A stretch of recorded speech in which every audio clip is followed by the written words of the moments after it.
मोदी सरकार का income tax मंत्रालय कांग्रेस के सांसद राज्यसभा सांसद धीरज साहू के घर पर रेड मारती है। और एक जगह नहीं, उनके कई ठिकानों पर, कई राज्यों में जहां उनके ठिकाने हैं। और फिर इनकम टैक्स डिपार्टमेंट को पैसा मिलना शुरू होता है। और मैं आपको बतला दूं दोस्तों, ये रेड जो है वो शुक्रवार को मारे जाने शुरू होते हैं। और मुझे लगा कि बात जो है वो 50 करोड़ पर रुक जाएगी, 100 करोड़ पर रुक जाएगी। इनफैक्ट एक अखबार ने कहा कि 200 करोड़ रुपए बरामद हो चुके हैं, मगर नहीं साहब, अब तक 300 करोड़ रुपए धीरज साहू के यहां से बरामद हुए हैं। कौन है धीरज साहू? धीरज साहू कांग्रेस का सांसद है, कांग्रेस का मौजूदा सांसद है। और यह व्यक्ति कांग्रेस के लिए कितना महत्वपूर्ण है, आप इस बात से अंदाजा लगा सकते हैं कि यह व्यक्ति 3 बार राज्यसभा भेजा गया, 2009, 2010 और 2018। आज कांग्रेस पल्ला झाड़ रही है, मगर बड़ा सवाल यह, वो कांग्रेस जो कि मोदी सरकार के भ्रष्टाचार के बारे में बात करती है, उसका एक राज्यसभा का अदना सा सांसद, उसके यहां 300 करोड़ रुपए मिल रहे हैं। जयराम रमेश को समझ नहीं आ रहा कि वो क्या करें। जयराम रमेश का क्या बयान है दोस्तों, मैं आपको पढ़ के सुनाना चाहता हूं। और भी कई हैरत अंगेज चीजें मैं आपको दिखलाने वाला हूं दोस्तों। जयराम रमेश इस पर क्या कह रहे हैं आपके स्क्रीन पर। सांसद धीरज साहू के बिजनेस से भारतीय राष्ट्रीय कांग्रेस का कोई लेना देना नहीं है, सिर्फ वही बता सकते हैं। और उन्हें यह साफ करना भी चाहिए कि कैसे आयकर अधिकारियों द्वारा कथित तौर पर उनके ठिकानों से इतनी बड़ी मात्रा में कैश बरामद किया गया। The Indian National Congress is in no way connected with the business of Dheeraj Sahu. MP, only he can explain and should explain how huge amounts of cash have been reportedly unearthed by the income tax authorities from his properties. यह व्यक्ति कितना महत्वपूर्ण है मैं आपको बतलाना चाहता हूं दोस्तों। राहुल गांधी के साथ इसकी 2 तस्वीरें दिखाई देती हैं। सबसे पहले देखिए, भारत जोड़ो यात्रा में यह व्यक्ति, जब उनकी भारत जोड़ो यात्रा झारखंड से गुजर रही होती है, तो यहां पर उनके साथ दिखाई देते हैं। और यह तस्वीर उससे भी बहुत पहले की है, जिससे पता चलता है कि धीरज साहू का क्या रुतबा था। मगर बड़ा सवाल, धीरज साहू के पास अगर 300 करोड़ रुपए अब तक बरामद हुए हैं, तो आप अंदाजा लगा सकते हैं यह व्यक्ति जिसका लिंक शराब कारोबार से है, वो कांग्रेस के अंदर कितना महत्वपूर्ण है। क्या 300 करोड़ का यह पैसा जो अब तक बरामद हुआ है खुद का है, या कहीं ऐसा तो नहीं है इसका इस्तेमाल कहीं और भी किया जा रहा था? कहां किया जा रहा था, इसका जवाब धीरज साहू देंगे। इसका जवाब कांग्रेस को देना पड़ेगा। जयराम रमेश इससे पल्ला झाड़ रहे हैं, मगर जाहिर सी बात है, इन 2 तस्वीरों की वजह से, जिसमें आप देख सकते हैं धीरज साहू राहुल गांधी के साथ हैं, कांग्रेस के लिए बहुत मुश्किल हो रही है। जी हां, क्योंकि मैं आपको बतला दूं, जो पैसे बरामद हुए उनके पास 300 करोड़, इसमें 500 रुपए के भी नोट हैं, 2016 से पहले वाले। इसका मतलब आप समझ रहे हैं?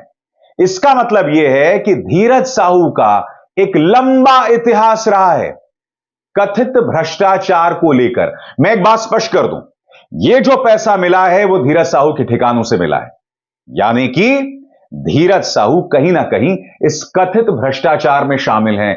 मगर सबसे शॉकिंग, इनकी दास्तान पिछले 2-3 साल से नहीं है। मैं आपको बतला दूं, यह व्यक्ति इतना महत्वपूर्ण है कि इसने अपने करियर की शुरुआत 1977 से की थी, जब वो कांग्रेस से जुड़ा था। करीब 4 से 5 साल NSUI का प्रमुख रहा, NSUI से जुड़ा रहा, उसमें वो एक अहम पद पर था। 2016 को जब नोटबंदी की गई थी, और उसके बाद कई लोगों को अपना काला धन छुपाना मुश्किल हो गया था, और अगर फफूंदी लगी 500 के नोट धीरज साहू के घर से मिल रहे हैं, तो इसका क्या अर्थ हुआ? इसका अर्थ यह हुआ कि इस व्यक्ति का कथित भ्रष्टाचार से एक लंबा नाता है दोस्तों। क्या जवाब देगी कांग्रेस? और जाहिर सी बात है, यह बना बनाया मुद्दा बीजेपी के हाथ पड़ गया है। बाकायदा प्रधानमंत्री नरेंद्र मोदी ने एक ट्वीट किया था, जिसमें उन्होंने कहा था कि भ्रष्टाचार की हम तह तक पहुंचेंगे। यह बात अलग है प्रधानमंत्री कि जब नरेंद्र तोमर का जो बेटा है धीरेंद्र तोमर वो एक स्टिंग में पकड़ा जाता है, या फिर आपके पार्टी के एक नेता के बेटे के घर से करोड़ों रुपए बरामद होते हैं, तब आप खामोश रहते हैं, तब एजेंसीज भी उनके घर नहीं पहुंचती। मुझे बतलाइए, क्या नरेंद्र तोमर के बेटे धीरेंद्र तोमर कथित तौर पर करोड़ों रुपए की बात एक कथित स्टिंग में कर रहे होते हैं? ना उस स्टिंग की जांच होती है, ना प्रधानमंत्री उस पर कुछ कहते हैं। और अब धीरज साहू के यहां 300 करोड़ बरामद हुए तो प्रधानमंत्री ने सीधे अपना बयान दिया, जो कहना भी चाहिए, क्योंकि कांग्रेस जाहिर सी बात है दोस्तों इस मुद्दे पर कटघरे में है। आप में से कई लोग जानना चाहेंगे कि यह पूरा मामला क्या है, इसके तार कहां कहां से जुड़े हुए हैं।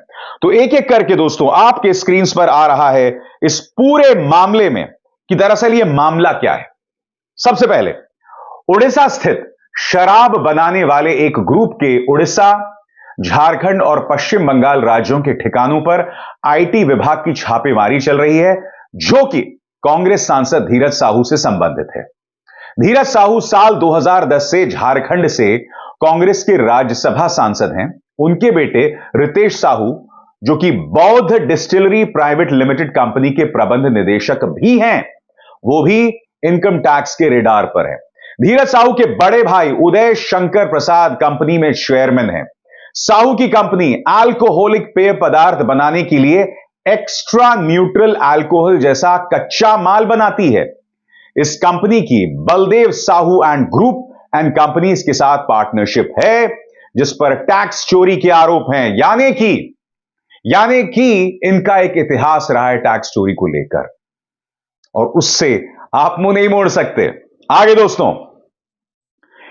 इन नोटों में से, और इस पर गौर करना पड़ेगा, इन नोटों में 500 के नोट की बड़ी खेप भी शामिल है, जो कि साल 2016 में नोटबंदी के चलते बंद हो गए थे। जिसका क्या अर्थ हुआ दोस्तों कि उस वक्त भी इस व्यक्ति के पास कथित काला धन था। अब मैं कथित शब्द का इसलिए इस्तेमाल कर रहा हूं क्योंकि जांच होनी चाहिए, जांच में दूध का दूध और पानी का पानी होना चाहिए। यह भी पता होना चाहिए कि भैया जो 300 करोड़ रुपए ये किसके लिए थे, ये इनकी अपनी पॉकेट मनी थी या कहीं इसके ताल्लुक दिल्ली से तो नहीं है। दोस्तों सबसे मजेदार है धीरज साहू का यह बयान जो कि उन्होंने नोटबंदी के मुद्दे पर दिया था। आपकी स्क्रीन पर नोटबंदी के बाद भी देश में इतना काला धन और भ्रष्टाचार देखकर मन व्यथित हो जाता है। मेरी तो समझ में नहीं आता कहां से लोग इतना काला धन जमा कर लेते हैं। अगर इस देश से भ्रष्टाचार कोई जड़ से खत्म कर सकता है तो वो सिर्फ कांग्रेस पार्टी ही है। मगर मान्यवर धीरज प्रसाद साहू, अगर आपका मन इतना व्यथित था तो ये पैसे जो आप अभी इस वक्त अपने स्क्रीन पर देख रहे हैं वो कहां से मिल रहे हैं और किसके हैं और कहां से इसके तार जुड़े हैं। हो क्या रहा है दोस्तों कि जैसे जैसे लोकसभा चुनाव करीब आ रहा है, कांग्रेस को जरूरत है रिसोर्सेज की। अब इस मुद्दे को लेकर जांच होनी चाहिए कि क्या इस 300 करोड़ के लिंक्स किसी बड़े कांग्रेसी नेता के साथ नहीं है कि नहीं, क्योंकि हम यह नहीं भूल सकते कि धीरज साहू झारखंड के हैं और राज्यसभा में कई एडवाइजरी कमिटीज के सदस्य थे, और एक ऐसा व्यक्ति जिसे 3 बार राज्यसभा का सांसद बनाया गया। क्या कांग्रेस को इसके इतिहास का नहीं पता था? क्या इस बात को लेकर कोई सुगबुगाहट नहीं थी? ये ऐसे सवाल हैं जिनका जवाब कांग्रेस के पास नहीं है। बहरहाल मामला बहुत दिलचस्प होने वाला है और भाजपा ने इस मुद्दे को लेकर पारा भी बढ़ाया है। यह बात अलग है दोस्तों कि भ्रष्टाचार को लेकर जो सबसे दुर्भाग्यपूर्ण बात यह है कि सत्ता पक्ष का जो भी व्यक्ति भ्रष्टाचार करे उसका मामला कभी सामने नहीं आएगा, मीडिया भी उसे शिद्दत से नहीं उठाता। मगर धीरज साहू वाला मामला एक गंभीर है कि जनता का पैसा, गरीब का पैसा, 300 करोड़ रुपए अनअकाउंटेड मनी इस व्यक्ति के पास आया कैसे। इस मंच पर हम खबर आपके सामने पेश करते हैं, वो खबरें जिनसे आपका सीधा नाता है, क्योंकि वो जो पैसा बरामद हुआ है वो आपका है, आप यानी जनता। इसलिए इन नेताओं की जवाबदेही बनती है, पार्टियों की जवाबदेही बनती है, कांग्रेस की जवाबदेही बनती है, और सबसे बड़ी बात इस तस्वीर को देखिए जिसमें धीरज साहू राहुल गांधी के साथ हैं। राहुल गांधी की भी जवाबदेही बनती है। अभिसार शर्मा को दीजिए इजाजत। नमस्कार।